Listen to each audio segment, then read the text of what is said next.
Ici Élie Pilon pour le lait au chocolat. Aujourd'hui, les blessures les plus inusitées dans le monde du sport. Genre un top 7 de tout ça, t'sais. Ok, restez avec moi. Numéro 1. En 2008, le joueur de basketball Derrick Rose a nécessité 10 points de suture quand il s'est blessé au bras en épluchant une pomme dans son lit. C'est mérité. Hein? Qui épluche une pomme dans son lit? C'est quoi le rapport? Pis qui épluche une pomme en partant? Je veux dire, une banane, je comprends. La pleure, c'est pas le fun à manger. Mais j'ai jamais vu quelqu'un comme... Ouais, j'aille pas ça, les lobos, mais maudit que la pleure me fatigue! Numéro 2. En 2001, au baseball, le retraité lanceur Adam Eaton s'est blessé à l'estomac avec un couteau à éplucher en essayant d'ouvrir un DVD.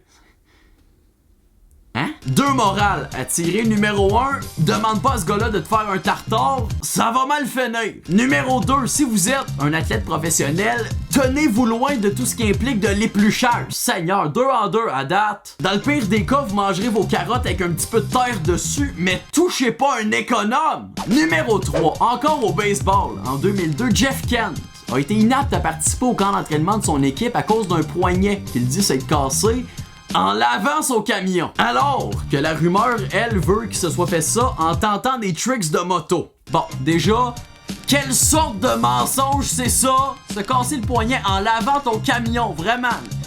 Où c'est que t'as appris à mentir, capitaine? Hey, je me suis cassé la jambe. Comment t'as fait?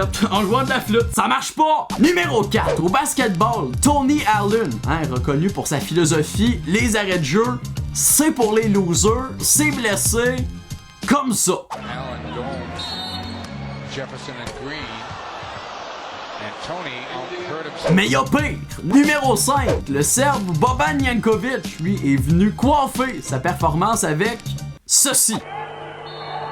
Ο Γιάνκοβιτς, επιθετικό φάουλ πέμπτο. Bon, la leçon à retenir, évidemment, donner un coup de tête sur quelque chose de dur est toujours une bonne idée. Numéro 6, le joueur de baseball Moises Alou n'était pas le gars le plus chanceux en ville, il s'est déchiré un ligament en tombant d'un tapis roulant.